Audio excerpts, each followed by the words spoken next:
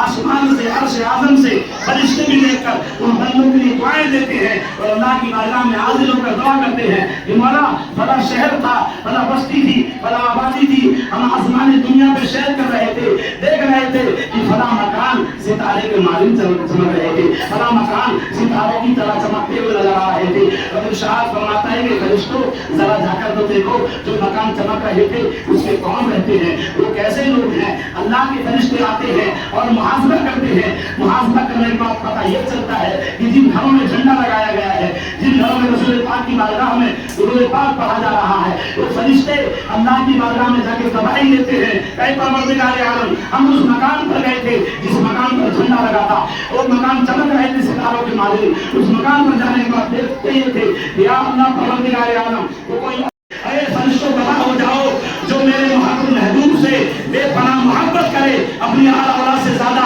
اور محبت کرے تو میں انہیں بخش دیا ہوں، میں انہیں جنت عطا کر رہا ہوں۔ تو آپ اندازہ فرمائیے اسی شان و شوکت کے ساتھ جس طریقے سے ہمارا عطر نگر محلہ آباد تھا، جس طریقے سے ہم لوگ شان و شوکت کے ساتھ جلوس محمدی صلی اللہ علیہ وسلم نکالا کرتے تھے، ویسے ہی شان و شوکت کے ساتھ ہمیں اور آپ کو جلوس محمدی نکالتا ہے۔ اس کی پیروکاری کرنے کے لیے جماعت رضا مصطفیٰ کی کمیٹی یہاں بنائی گئی ہے۔ الحمدللہ ہمارے اکبر نگر کے تمام نوجوان جو ہے بیٹے نوجوان بچے اور اس میں تمام بڑے لوگ بھی ہیں جن سے مشورہ اور ہر چیز لے کر عالیشان پیمانے پر جلوس محمدی نکالا جائے گا اور بڑا سے بڑا پروگرام بنایا جائے گا جس کے لیے آپ لوگ تیار ہیں ہی نہیں. آپ اٹھا کر بتائیں ہر سال جس طرح ہوتا تھا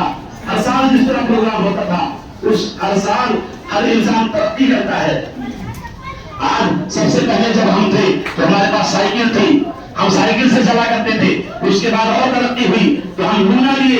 ہم مولے سے چلتے تھے. اس کے بعد اور ترقی ہوئی تو ہم اسکوٹر لیے اسکوٹر سے چلتے تھے. اس کے بعد اور ترقی ہوئی ہیرو ہانڈا لیے